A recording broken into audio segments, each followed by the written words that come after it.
John at rte.ie. How are you at the moment? Good?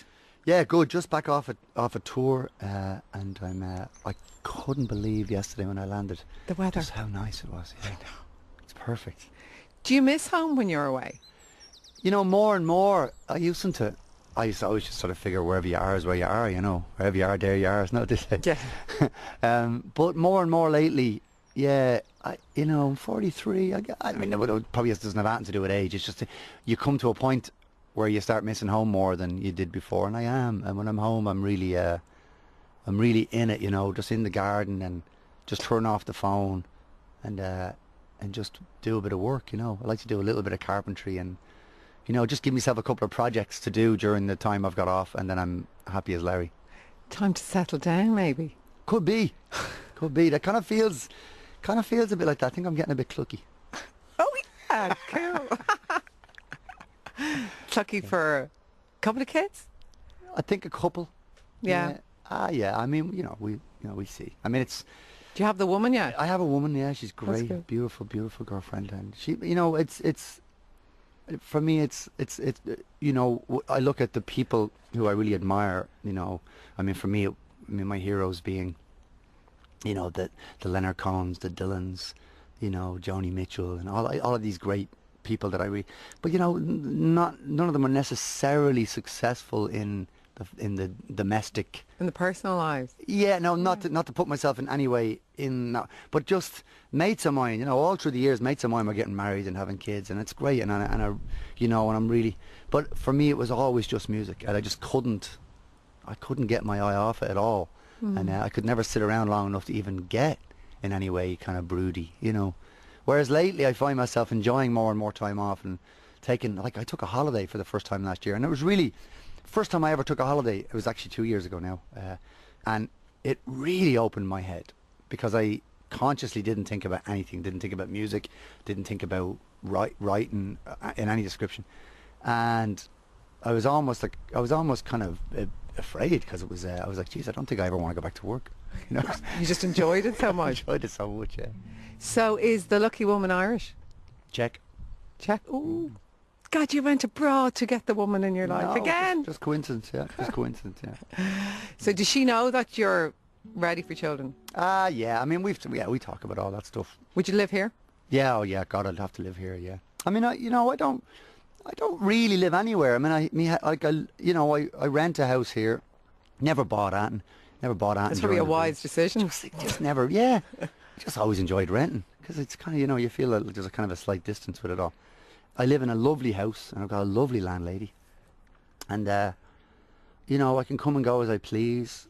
But I always just kind of, I think I'd live between here and I lived in New York for the last few years and really enjoyed it, and then came home because I just thought, you know, like I was renting the place in New York and I was there just as little as I was here, and the rent was insane. So I just was like, I could probably, you know, just come here and stay in a hotel when I want to stay here. But anyway, so I'm living here again, but I don't really live anywhere particularly, and I'm kind of pretty mellow wherever I go. But I think if I was going to have kids, it'd be Ireland and probably Czech or probably New York.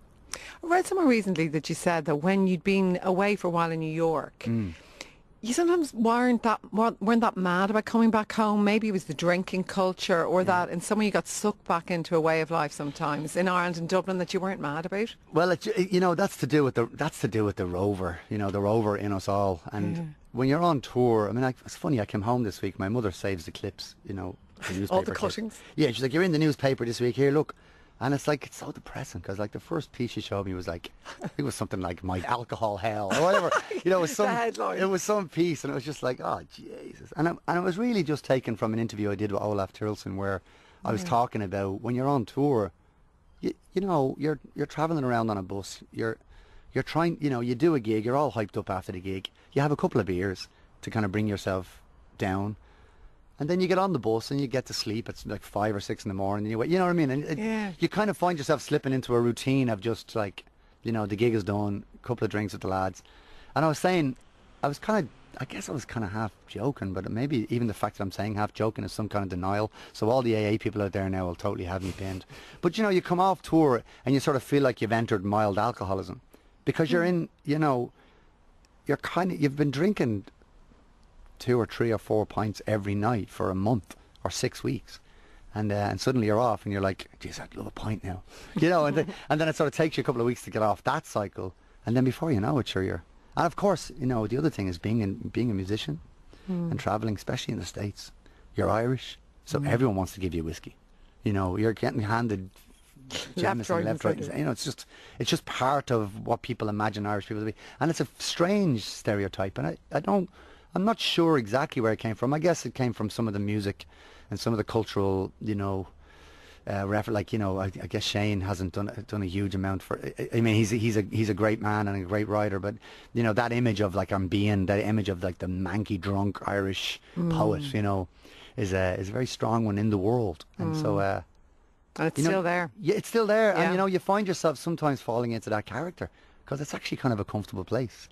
Because you know, it's that whole thing. The Irish defence mechanism is like sidestep, guffaw, slip into nonsense. And if you're kind of having a conversation with someone you don't really want to get quite that deep with, sure, you can always have a bit of crack and and then before you know it, you're not having the conversation. You're just kind of knocking back. You know, when you're having you're drinking or whatever. So it is an interesting one, but one you got to keep an eye on. I mean, the gargles, you know, especially in Ireland. I mean, it's a bloody slippery slope. You know, they talk about all the drugs and all the rest. I mean, I'd love to see Ireland quit drinking for a year. See how we all got on. There'd be bloody revolution then, I'll tell you. Do you drink? I do, yeah. You do drink, yeah. Oh, yeah. But you're so aware of it, you're not going yeah. to My have dad was a proper, you know, my dad, proper alcohol, you know, lived as he died, drunk. And I loved my father very, very much. Great man, quiet, but a big drinker.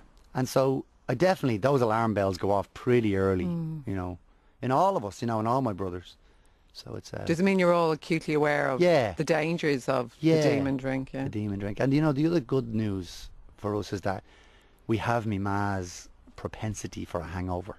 My ma if my ma drinks one beer, she's dying the whole next day, and so we all have that, which is great. Because my dad never got hungover. He was never hungover. He was grand. He was a boxer, you see, so he had that constitution, you know. Where did you get the musical talent from? Him or her? Your mum, your dad? Well, probably from both, really. My dad was a great singer, although music wasn't big in his family. In the Hansard side, it wasn't like music. There wasn't much music in the family, but they all sang. They're all great singers. But on my ma's side, the Cals, they were my uncle, you know, as we referred to them when we were kids, our drunkles. But me drunkle Paul. No, Paul's not a big drinker, but Paul, when we were kids, he was my hero, Paul Cal. He worked in the Abbey Theatre. I don't know what he did in the Abbey, but he worked in the Abbey and he played music in bars. Cool. And he, for me, was like, my God. He was just like, because I obviously had him down and of course the family had him down as an actor. Yeah, he worked in the Abbey. You know, the whole family was very proud of him because he was somebody doing stuff, you know, and out working. And Paul taught me a few chords, and he really gave me the music and taught me a few chords and a few songs, and then took me into his band.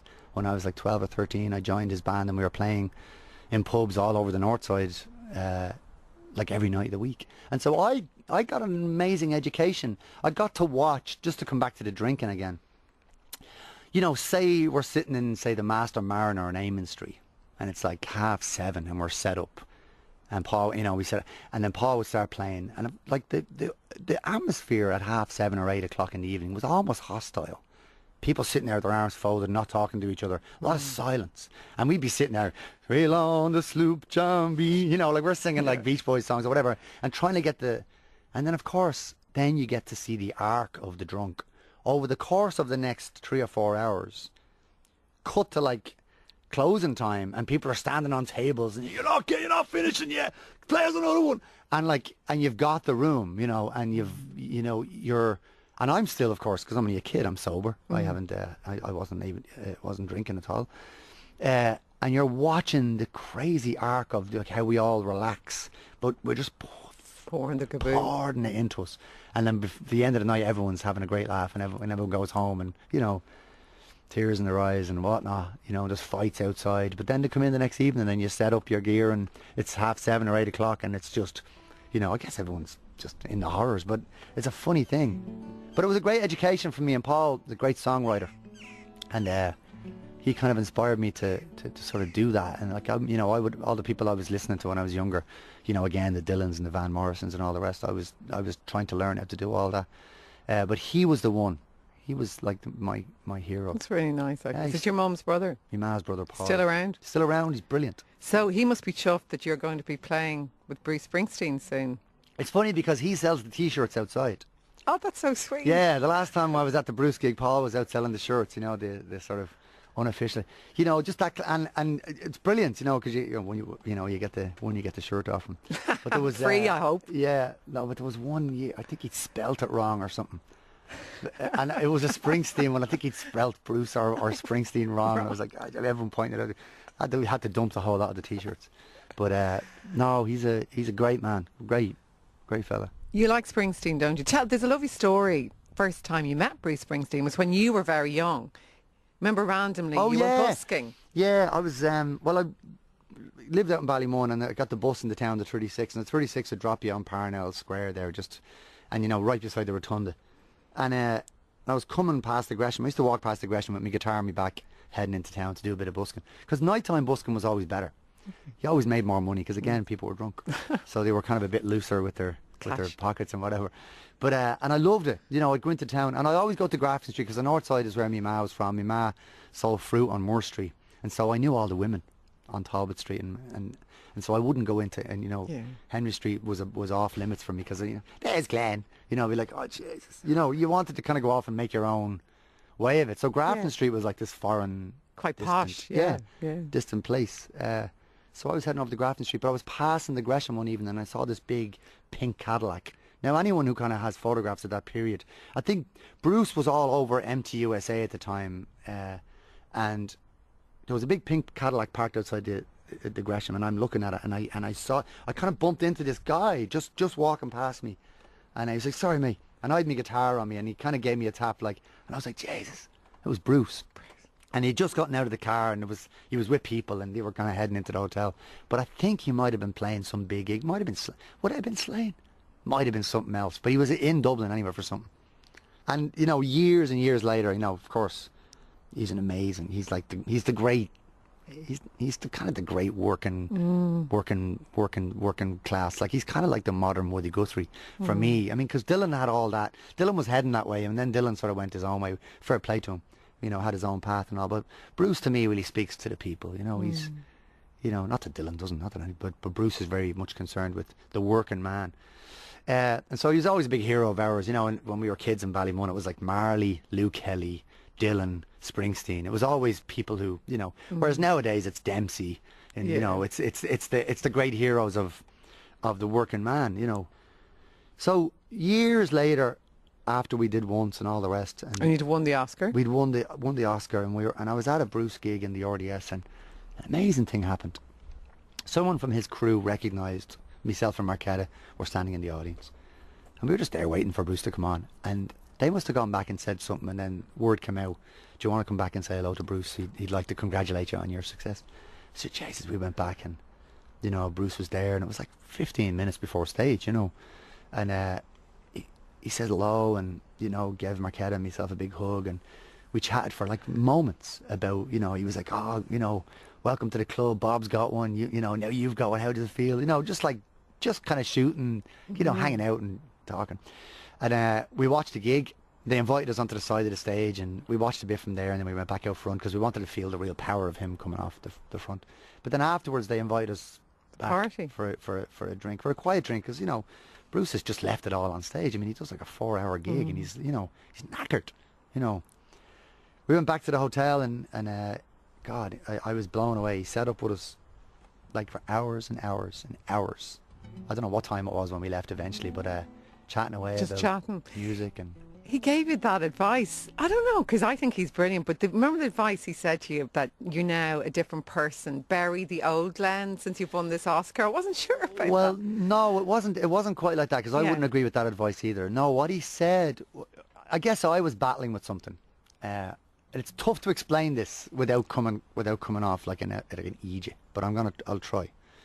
Success is a like, okay, with the Frames, you spend, it was like 15 years in the Frames, and you're always you know, every time someone new comes along and buys a record of yours, you're so happy. It's one other person you've won.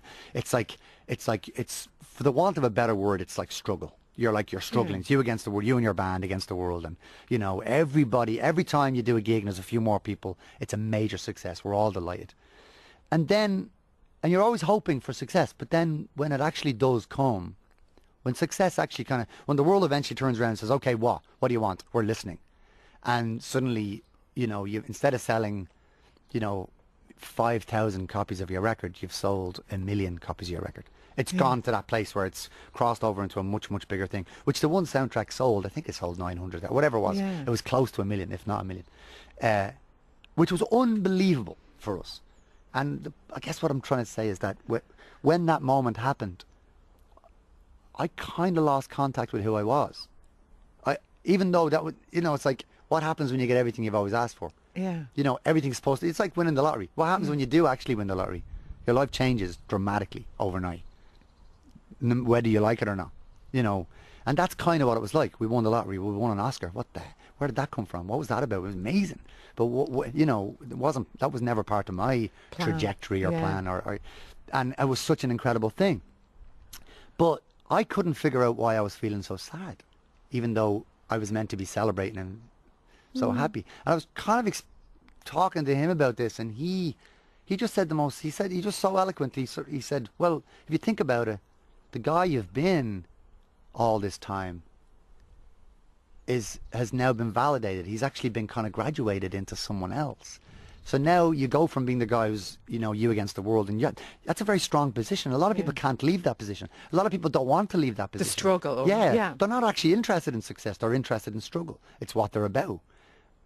And so when success actually comes and says, all right, this is what you've been looking for, it's yours, a lot of people throw it away and sabotage it, or hit the gargle, or go on drugs, or because they're sabotaging their own success. And you see it in all walks of business, not just in the arts.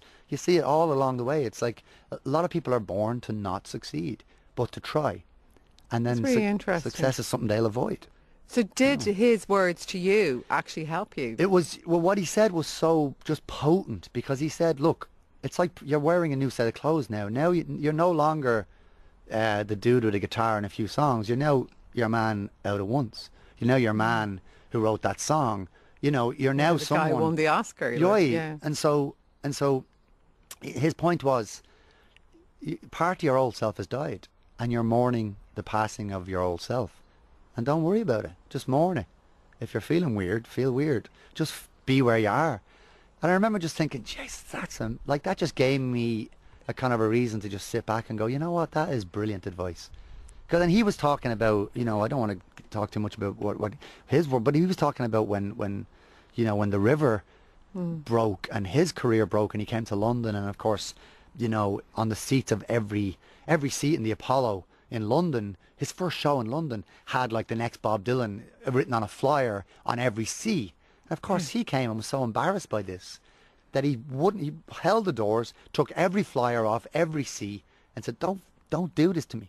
Let me win my own audience. Don't make something of me that I'm not. Let me go. You know, and Bruce's thing is you've never made it. This whole thing of like, oh, you've made it now. You've never made it. You're making it all the time. Every time you play a gig, every time you play a song, you're making it.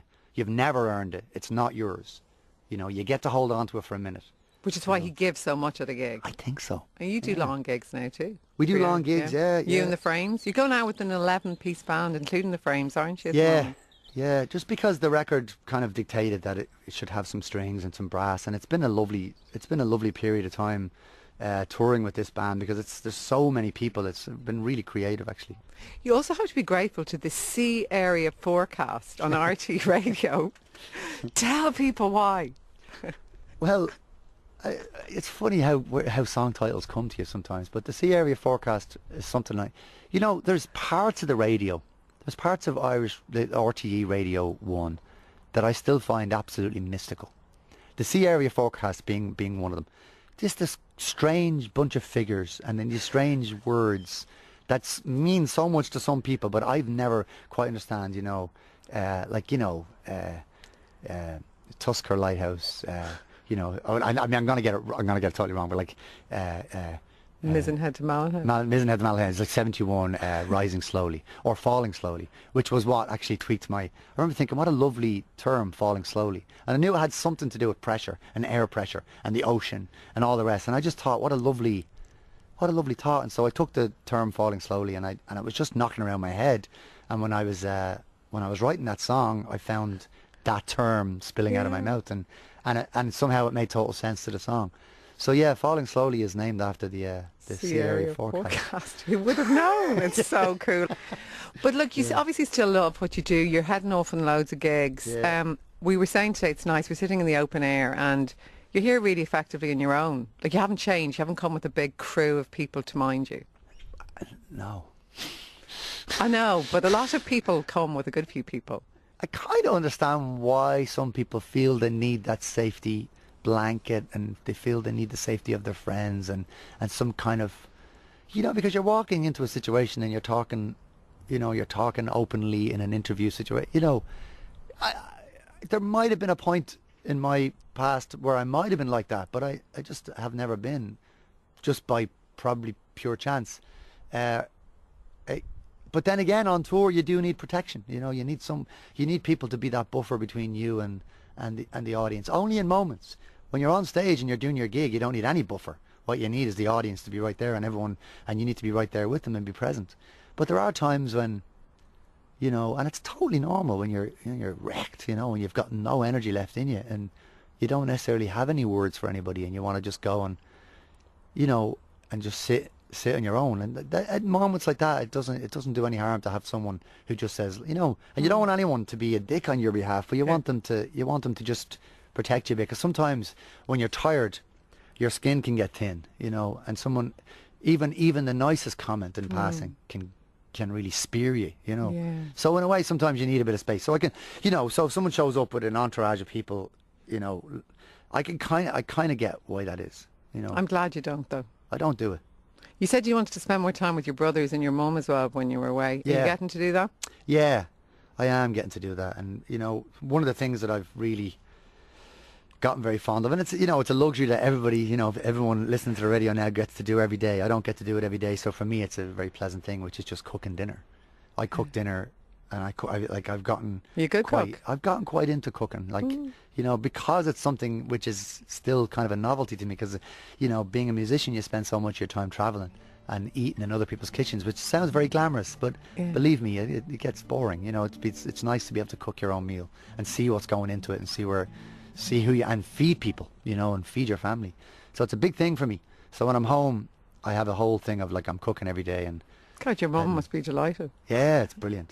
Heading down to Super Quinn and getting all the gear. Well, look, you've loads of upcoming gigs. Ivy Gardens, July the 21st in Dublin, Big Top in Galway on July the 25th. That's part of the Galway Arts Festival. Yeah. They're great. They've so much on. Your friend Amy Dempsey will be there. And then, of course, with Bruce Springsteen at Nolan Park in Kilkenny. Looking forward to that one. Yeah, you sure will. I'd be there anyway, Be nice to play a few songs and then go sit in the grass. Yeah, but it must still be. Do you pinch yourself sometimes and think, hey, I'm actually up here supporting Bruce Springsteen? Yes, all the time. Yeah. It's unbelievable. But great. Amazing. Yeah. But look, you're going to... Thanks, man, for chatting to me. Thank you. John at rte.ie. Never bought Anton. It's probably a wise decision. Just never, yeah. Just always enjoyed renting, because it's kind of, you feel like there's a kind of a slight distance with it all. I live in a lovely house, and I've got a lovely landlady. And, I can come and go as I please. But I always just I think I'd live between here and... I lived in New York for the last few years and really enjoyed it. And then came home because I just thought, I was renting the place in New York, and I was there just as little as I was here, and the rent was insane. So I just was like, I could probably, just come here and stay in a hotel when I want to stay here. But anyway, so I'm living here again, but I don't really live anywhere particularly, and I'm kind of pretty mellow wherever I go. But I think if I was going to have kids, it'd be Ireland and probably Czech or probably New York.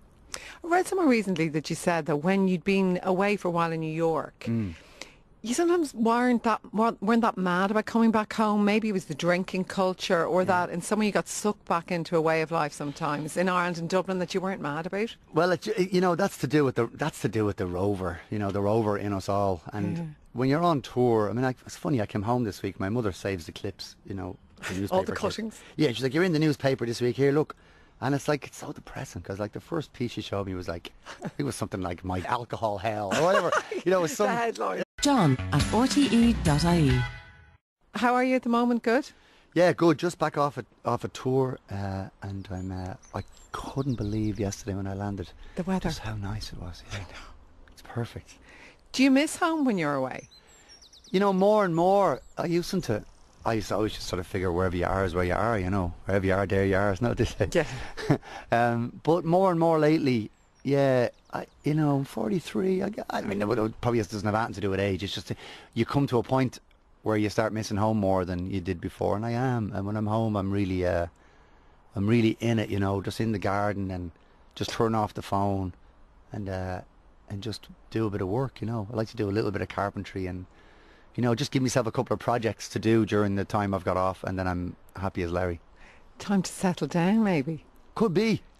That kind of feels a bit like that. I think I'm getting a bit clucky. Oh, yeah, cool. Clucky for a couple of kids? I think a couple. Yeah. Yeah. I mean, we see. I mean, it's... Do you have the woman yet? I have a woman, yeah. She's That's great. good. Beautiful, beautiful girlfriend. And she, you know, it's for me, it's you know, I look at the people who I really admire, you know. I mean, for me, my heroes being, you know, there was some piece, and it was just like, oh, Jesus. And it was really just taken from an interview I did with Olaf Tyrlson, where I was talking about when you're on tour, you know, you're traveling around on a bus, you're trying, you know, you do a gig, you're all hyped up after the gig, you have a couple of beers to kind of bring yourself down, and then you get on the bus and you get to sleep. It's like 5 or 6 in the morning, and you know what I mean? And you kind of find yourself slipping into a routine of just like, you know, the gig is done, a couple of drinks with the lads. And I was saying, I guess I was kind of half joking, but maybe even the fact that I'm saying half joking is some kind of denial. So all the AA people out there now will totally have me pinned. But, you know, you come off tour and you sort of feel like you've entered mild alcoholism, because you're in, you know, you've been drinking 2 or 3 or 4 pints every night for a month or 6 weeks. And suddenly you're off and you're like, geez, I'd love a pint now. You know, and then it sort of takes you a couple of weeks to get off that cycle. And then before you know it, sure, you're... And of course, you know, the other thing is being a musician and traveling, especially in the States. You're Irish, so everyone wants to give you whiskey. You know, you're getting handed Jameson, left, right. You know, it's just part of what people imagine Irish people to be. And it's a strange stereotype, and I'm not sure exactly where it came from. I guess it came from some of the music and some of the cultural, you know, like, you know, I guess Shane hasn't done a huge amount. Leonard Cohen's, the Dylans, you know, Joni Mitchell, and all of these great people that I read. But, you know, none of them are necessarily successful in the domestic... In the personal lives? Yeah, no, not to put myself in any way in that, but just mates of mine, you know, all through the years, mates of mine were getting married and having kids, and it's great, and I you know, and I'm really... But for me, it was always just music, and I couldn't get my eye off it at all. And I could never sit around long enough to even get in any way kind of broody, you know. Whereas lately I find myself enjoying more and more time off and taking, like, I took a holiday for the first time last year, and it was really, first time I ever took a holiday, it was actually 2 years ago now, and it really opened my head, because I consciously didn't think about anything, didn't think about music, didn't think about writing in any description, and I was almost kind of afraid, because it was I was like, geez, I don't think I ever want to go back to work. You know? You just enjoyed it so much. I enjoyed it so much, yeah. So is the lucky woman Irish? Check. Ooh. God, you went abroad to get the woman in your life again. Just coincidence, yeah. Just coincidence, yeah. So does she know that you're ready for children? Yeah. I mean, we talk about all that stuff. Would you live here? Yeah, oh yeah. God, I'd have to live here. Yeah. I mean, I don't really live anywhere. I mean, I rent a house here. I mean, he's a great man and a great writer, but you know, that image of like that image of like the manky drunk Irish poet, you know, is a very strong one in the world, and so. And it's still there. Yeah, it's still there, Yeah. and you know, you find yourself sometimes falling into that character, because it's actually kind of a comfortable place. Because you know, it's that whole thing. The Irish defence mechanism is like sidestep, guffaw, slip into nonsense. And if you're kind of having a conversation with someone you don't really want to get quite that deep with, Sure, you can always have a bit of crack and and then before you know it, you're not having the conversation. You're just kind of knocking back. Hello. The booze. You know, when you're having it, you're drinking or whatever. So it is an interesting one, but one you got to keep an eye on. I mean, the gargles, you know, especially in Ireland. I mean, it's a bloody slippery slope. You know, they talk about all the drugs and all the rest. I mean, I'd love to see Ireland quit drinking for a year. See how we all got on. There'd be bloody revolution then, I'll tell you. Do you drink? Oh, I do, yeah. You do drink, yeah. Oh, yeah. But you're so aware of it, you're not going Ah, yeah. to My have dad a problem. was a proper, you know, my dad, proper alcohol, you know, lived as he died, drunk. And I loved my father very, very much. Great man, quiet, but a big drinker. And so those alarm bells go off pretty early, you know, in all of us, you know, in all my brothers. So it's does it mean you're all acutely aware of? Yeah,